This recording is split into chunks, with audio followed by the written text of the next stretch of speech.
So So, this is episode 9. Right. Homegirl's name is Sawatari. damn, just right into it, huh? Okay. That was the first girl, and then she name dropped herself. You know, when she's calling you off. I don't Not care what her calling name is. Oh, why? Why don't you Because know what her name she killed himeno, dude. is? She killed him. And they do this thing with himeno too, where they, at least that's what I've noticed, is when the episode starts with the same scene it ended on with her, they'll do it from a different angle. I don't know if they've done that with other characters too. Yeah. But it's like she gets special treatment. Yeah. And then even in the outro for this song, or the outro for this episode, we're still mourning her in the outro. Yes. So it's like, damn, they keep twisting the knife. Yeah, in the outro they show this almost merger, almost this fusion between her and the ghost devil. Well, it's not ghost. What's her devil? It's a ghost devil, right? Yeah. Right. They show you the ghost devil's hands, like twirling around hers, and then like gelling. Yeah, they have her in the outro again. Yeah, the outro was it was probably one of the, we could talk about it now because it's probably one of the simplest ones we've gotten so far. It's not a whole lot going on. Yeah. But it's still beautifully animated, and it has this retro filter to it. But it's probably just a piece to admire visually along with the song, very briefly. Yeah. Nothing too crazy. No. This was. It also shows aesthetically Makima. pleasing. Twisting Yeah, heads. Yeah, which The we'll talk about necks. her ability when we get there. No, this the You know, the also too, they showed the blinking out of existence, the snake disappearing from a different angle. Like this time, like in the previous episode, when it blinked, there was nothing. It just blinked, and there was no indication of physics even surrounding it. But this time, when it blinked out of existence, the smoke surrounding its lower body reacted to physics normally, and I thought that was cool. Yeah, it's like they showed it to us in real time in this take. Yeah. And last episode was a fast forward version. I think that too. I think that's pretty sick. No, they do wonders with the camera, of like showing you what they want to show you, like, you know, intensifying a scene or lowering its intensity levels. Like they body that. They do that very well. Yeah, and usually with because you know we got the actually no I'll talk. I'm gonna talk about the animation with denji. Actually no I'll touch on what I'm getting at here. Like usually in animes, they save the best animation for specific moments in the story. So like if it's a 12 episode series, the majority of the episodes will have good animation. But then when it's like a big fight or a big moment, then they just pour all the resources into making that moment stand out the most. Chainsaw Man, I feel like those resources have been distributed pretty evenly across all the episodes. Like it doesn't feel like one is meant to be the episode that gets all the attention. And because you mentioned the camera work, it's like part of the animation, making it beautiful, is also the camera work. But yeah, it's like they never drop the pacing with the quality in so many regards, but especially animation too. It's just awesome. The fight, speaking of animation, the fight was really nice actually.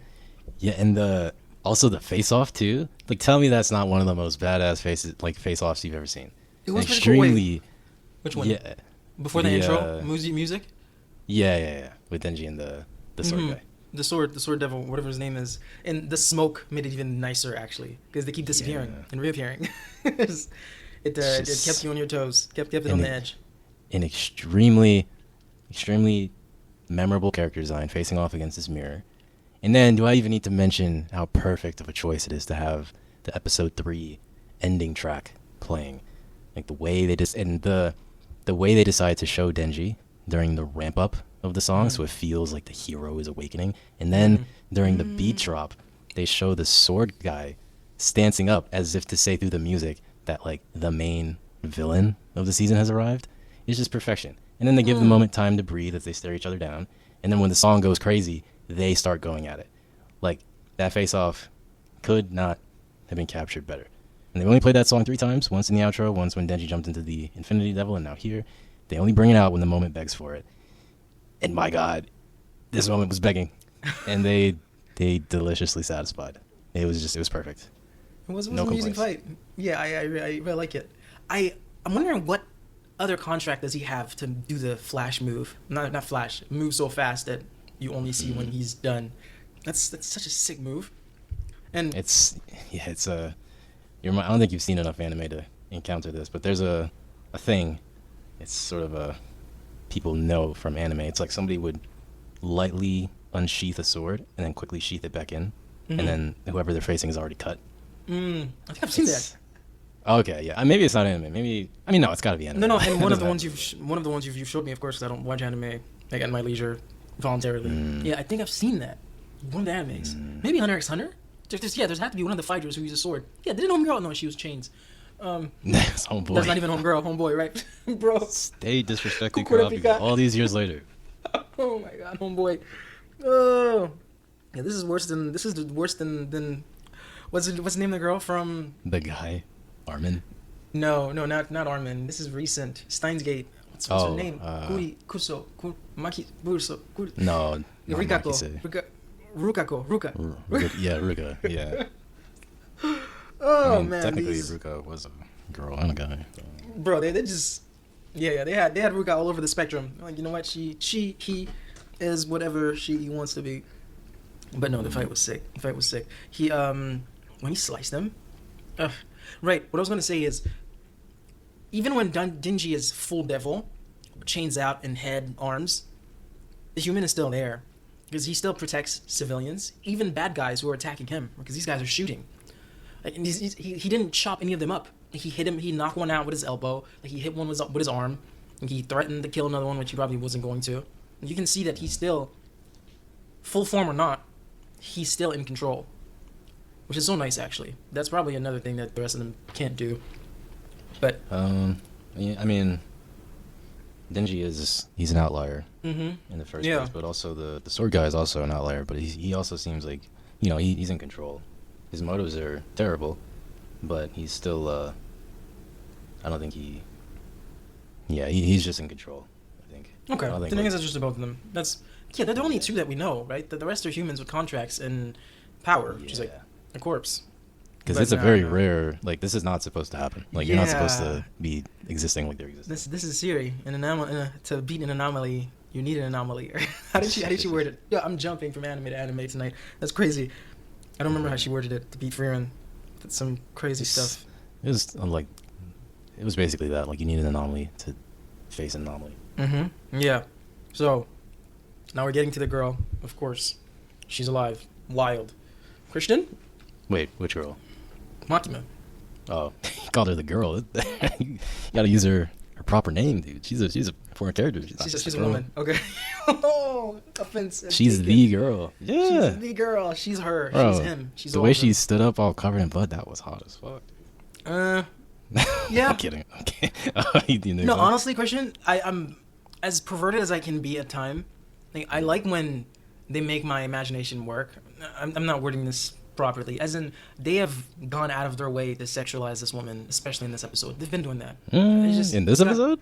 I don't know about this episode. Christian, in the temple, homegirl's getting dressed. They show you her butt. I They wouldn't show say you this. her chest. I mean, that's just to me. I guess that's to me. That's what it is, right? It is fine. Because it's just because there's very clearly an episode that sexualizes her heavy. I don't think. No, I know, but she's the only woman character who they've done this to. I mean, of course, she's a main, right? Like himeno, I would have, man. Remember my first introduction to himeno? You're like, what about himeno? I'm like, yo, there's like some tomboy stuff. I'm like, some chick with a. That's why I asked, because I kind of had a feeling you'd grow attached to her. Himeno is bae. I'm still mourning, Christian. I'm still mourning. I'm wearing all black to do this. They can't see it. Are. And you're black. Who? And you're black. Damn, you came prepared. And you're black. You came prepared. Christian, that's actually funny. That's the funniest racial joke you've made since we've known each other. I'm gonna write this down. Let me write this shit down. At 8:32 on January 18th. That's a big day. That is a big day. What? Okay. Right. Homegirl's alive. Christian, do you notice how she killed these guys? Do you see the hole within their chest? I know. It makes you think, like, what happened here? And the way she phrases it too. It sounds like she's being very very purposefully strict with her wording. She says, there was a shooting on the train. This blood isn't mine. I wasn't shot. Like, it felt very much like that's not the truth of what happened, but it kind of is the truth. Yeah. And now, I don't know if her saying this is her covering up her power to escape death, or if her ability is something akin to, like, her rewriting reality. So if she rewrites reality, then it's like, yeah, this blood isn't hers. She really wasn't shot because the reality that happened, and it's not this one. Now I don't know, but it reminds me of Pandora from ReZero too. I don't know if you remember her. Pandora from ReZero. You definitely don't remember her. In reality, she actually there was a similar scene with how the snake just blinked out of existence. You don't remember this guy either, probably. This is all season 3 stuff or season 2. No, Regulus Cornelius. You don't remember him, do you? That's a memorable name, but I don't remember. Was he in the town? He's a crazy guy. No, he's a. Oh, God, damn, man. ReZero's too good, bro, for you to forget these details. Because everyone over it, so for that reason, it's just something I watch in passing. Oh, damn. But one of these days. You're gonna have to. Yeah, I'm just gonna rewatch ReZero. Sure, I would not mind. I have a fantastic show. It's not gonna do anything else. And season 3 finished too. Oh, wow. There's a whole season 3. I didn't watch season 3 yet because I'm preserving it for like when I'm ready to digest that story. As you should, Christian. As you should. This is top tier. It is. The hole within the chest, right, is one that I saw from the elder sage of corruptions, Zoltrak, Mr. Qual. This is brilliant. Regardless, anyway. Yeah. Okay. Right. So demands, facts. Right. She made it to Kyoto, and we're introduced to 2 new characters. Kurose, which is a guy, and Tendo, which is a girl. At face value, if I read these names, I'm thinking Kurose is the girl, Tendo is the guy. That's what I was thinking. But when she gave them the instructions, the camera penned on each one. Right, it is what it is. 30 convicts serving life or worse. Interesting. To borrow. Right. And, right, how I say it, this whole, like, bureaucracy thing on public safety, this whole agency does things by the books. Like, reach out to the Minister of Defense or Justice to let him or her know, yeah, we're borrowing those. And I need a temple, right? It almost sounds like a ritual is about to take place. Which, it was ritual-ish, the way the whole thing went down. Yeah, like, the... Yeah, I mean, because the way she was standing in this deified pose in front of, like you mentioned, the temple, no less. Yes. And she's making these hand movements, like she's smothering something in between her hands or twisting something. But it's like this unorthodox motion, the way she's doing it. It's a sight that, when coupled with this almost death toll you hear from the bells ringing in the music, it draws and maintains your focus with such intensity because the scene itself is so imposing and she has such a dominating presence whenever she's on camera. Tell me, bro, murder never looks so hot. No, I'm kidding. Murder never looks so hot. No, Christian, that's a short. I'm gonna get that. Details, which I love. Minus the plot, the storyline, how this is all unchaining very beautifully. Wait, is unchaining a word? Unraveling. I don't know if unchaining. I'm not from this country. But details, Christian. I love the concept of restricted access to lower level employees. Like when you think ranking, when you think hierarchy, right? If you're watching some movie, like I can't access this file because I'm just a low level employee. Like access denied on a computer. I love the fact that the writer or writers, the production, the team that brought us Chainsaw Man said, hey, let's bring that concept to life. Let's have Kurose and Tendo blindfolded because the ranking that they have does not permit them to see Makima's powers or contract with the devils that she's made to seeing those like in real life. So for that reason, they don't have access. So let's blindfold them. Like what a cool way like of displaying like a hierarchy, of displaying like ranking, restricted access, but in real life. Like I love that scene so much. Like we're not there. We're just lower level devil hunters. For that reason, we cannot see her in action displaying the powers of the devils she has contracts with. For that reason, we've got to be blindfolded. That is so sick, man. that's I paused it. I was like, wow, that's beautiful. I was like, wow. I would never think to bring that concept to life of, hey, how can we do this in a borderline, like archaic in a way, right? Because this is not technologically related at all. This is not a computer or some elevator that they don't have a key card to get into. This is not some, I don't know, like penthouse floor that they can't get to for no access. No, they're there. But let's restrict them. So let's blindfold them because they're not at that level yet. Their ranking within that organization is not there. For that reason, they cannot be privy to what she's doing. Dude, that's mind-blowing to me. I'm just like, oh, I can't. I live for these little shit. Just That brought a smile to my fucking face. I was so happy seeing that. I was so happy. That's insane. Oh, crazy, Christian, crazy. Now those 30 convicts to borrow, they look like she just drained the life out of them. It looked like some life for life type of thing that just happened as she's. Yeah, that's definitely what happened. No, but she said borrow. I don't know. I don't think she would say borrow. Probably borrows, and I'm gonna kill him. I don't think she actually borrowed him. No, I understand, but like they do things by the book, right? Like it's like I watched that. I was like, yeah, these guys look like they're dead. Let me go back and rewatch what she said. He's like, yeah, tell the Minister of Justice borrow 30 convicts. Which serving life or worse, that means you're not going anywhere. That means you can die. You're serving life. You're not leaving, and you might want that cell for another prisoner who's on the wait list. But it's just the fact that she said borrow. But regardless, it looked like they died to me. But it's just I don't know. It's crazy. I love how yeah. Swatati, she radioed it in for someone to verify Makima's death. And she's like, no, this is bullshit. Whoever's doing this is too powerful. It's gotta be her. It's gotta be that bitch Makima, right? It's too OP. Calling Team E and Team E saying, "Oh, Team C didn't." Bro, great. Now Team C and Team E is obliterated. You saw the crows too. They kept emphasizing the crows. Yeah, those must be the eyes. Maybe. Not the eyes, like the visuals on those people, right? Because she's from afar, but wherever kills took place, I mean, head explosions took place. Crows were there to witness, and then they came back when she was done to the temple. That's what she also needed to have the convicts say their names too. So maybe it's like a dual thing. Like the crows are needed as the eyes, and then they need to say the names. Because I'm assuming that's why she didn't like go after the two main people. Because I'm guessing she didn't know their names. Not sure how she knew the other two's names, but they did allude to the fact that she knew what was going on. So I don't know. That's true actually. Or the other guys are just lower level goons that were very well known to Tokyo. Like, hey, if you want some shit done, that's who you're. Yeah, that's. Wait, or was it name? Was it name or was it? It was name. It was name. Yeah. Because it died differently. What do you mean? There were head twist. There were not splash. There were like. Yeah, there's the different hand gestures didn't. The deaths weren't 100% similar. Like they weren't replicated. This is one of my favorite descriptions of, well, not descriptions. I think it's just one of the coolest ways I've seen somebody die. And I first saw it in Hunter x Hunter. You saw it too, but you probably forgot when Killua sister. Oh, spoilers for Hunter x Hunter. Killua's sister did that to people when she was in her wish granting phase, and it was described as she wrung the bodies of people like towels. That's how they described it.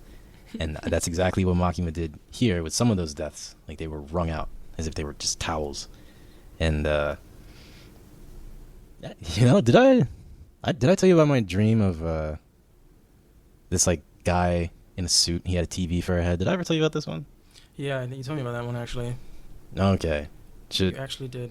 Did I tell you like on the podcast or was it off the podcast? It was off. Is that the one that's traveling from dimensions? No, that's the one where every time he dances, like a cataclysm or a natural disaster happens. Yes. Yeah. Folks, those are dreams, by the way. He's so good that unconscious, his mind comes up with Christopher Nolan-esque plots. It really does give me plot twists. Was this the? I know you said the high school one. You didn't want me to say. The high school one is my favorite. For a part, I've experienced jealousy for the first time when you told me that. I consider myself one of the greatest minds of my generation. We're doomed. We're obviously all doomed. If Pierre thinks he's the greatest mind, but regardless, yeah. When you told me that at first, I was like, "Fuck." I think of shit all the time. Like, but I'm like, "Yo, that's freaking insane." And I was like, you know what? He's black, so let me not bring a brother down. You think I should say this dream or next dream? I don't know. Don't say any dream, Christian. We're bringing them shit to life. Don't stray away from the plan, bro. Just be like Denji. See how he's laser focused on those breasts?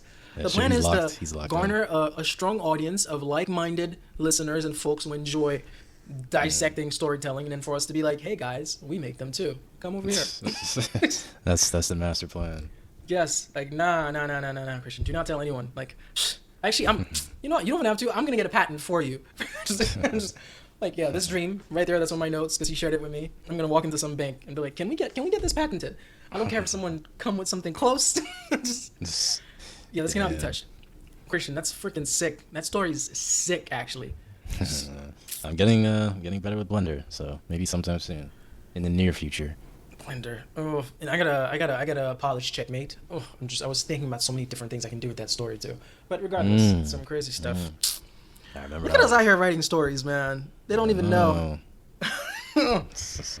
Wild. I actually have to write mine down. This man just sleeps. he just sleeps. Oh, Jesus. 9 hours. I wake up rested. 9 hours. He birthed a masterpiece. Yeah, there's still some dreams. There's still some dreams I gotta tell you about. Crazy stuff. Crazy stuff. I know they're gonna be crazy, but let's see what other crazy stuff happened here. Right, right. Kobeni comes through, bro. Kobeni. Now she redeemed herself. Guys. Man, in my eyes at least. I know you love her. It is what it is. I don't love her. I just can't hate her because of her situation. But sure, I can see how you and a bunch of people. I can see a bunch of people saying, yeah, that's redemption because homegirl's just whining and whining. But yeah, she was quick, man. Yeah. She chopped off his arm like nothing. It's almost like she's possessed. But she's not. I wanted to see something. I didn't get to see it. And episode 9, this episode that we're doing, after saving Denji pretty much by like out shooting and out maneuvering a snake, which is very fluid and very fast, right? We saw how this thing killed a ghost devil. For a human to be like running on top of it and dodging its limbs because the snake is still using the rest of its body to like hit you, like her. It was very nice, very nicely seen. Yeah, I've come to understand about myself as one of the character types that I get a thrill seeing in stories is when you have a person where one half of them is like a coward, and then that half goes to sleep, and then the other half wakes up, and that half is a badass, the courageous one. I love when that happens. There's slight spoilers for Demon Slayer. I'm sure you're not going to watch it, but there's a character. His name is Zenitsu, and every time, like, he is the biggest coward in the show when he's awake, but then when he goes to sleep, he's one of the strongest characters in the show, and he always fights with his eyes closed. And it's so sick. I love when shows do that, or stories do that. A dichotomy, contrast. It's almost a paradox. Yeah. It's like that badass is just sleeping quietly. And then when we need it, when we need that side to come out, it comes out. It's awesome. There's one of my favorite characters. I like their character. And one of my favorite TV shows, Heroes. Superheroes, Christian. They're all superheroes. There was a lady who had that. She wasn't weak, but she was just not as badass and as ruthless as her twin. Not even twin, or different personality. When she takes over, it's mayhem. It's just wild, actually. But no, that was very sick. And Madoka resigned, which understandably so. Now, Christian. Right, to elaborate more. Also, yeah, Arai sacrificed himself saving Kobeni, which was he was that dude. I was even shocked that happened. He was just such a caring person. He did not belong at all in there, but it is what it is. When Madoka gave Makima the news, right? Like Division 1 through 4 is just borderline semi-obliterated. For that reason, we're scraping by as much as we can from all 4 to combine them into 1, and you're now the leader of that 1. I'm leaving because it's you either die or leave, and shit, I'll take my chance elsewhere. It is what it is. He said, Makima, I want to know, how much of what happened today did you anticipate? Bro. What does he mean by that, Christian? Yeah, that's why, because earlier I mentioned it too when she was saying the names of the people as she was squishing them. I think that might be part of how she even knew those names in the first place. She had some kind of intel prior that Denji's group was being targeted, maybe by a specific group she's aware of, and she knew the names of people involved.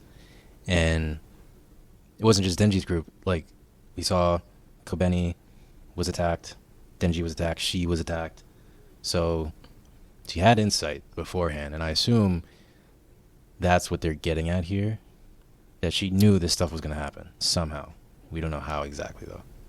And it also suggests that her methods, it's not the first time that she's done some, like, underhanded things like this, because those two were afraid to join her group. This guy was leaving because Makima is now going to be leading these divisions that were absorbed.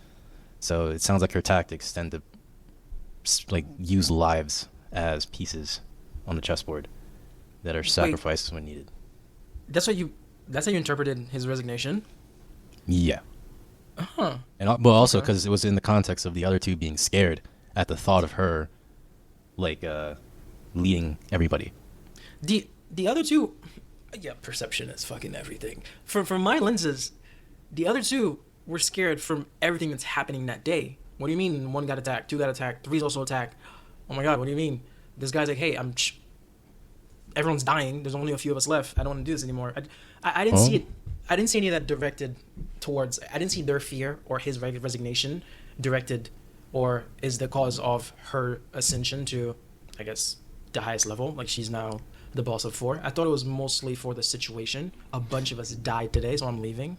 Well, because I don't think if you get to that level in the public safety, you're dealing with very, like, your life is on the line constantly.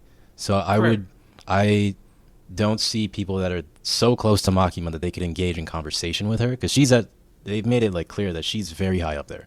So even being able to, so like I don't think the fear of death, of sudden death, would rattle them enough to want to like back out so quick. That's literally what he said.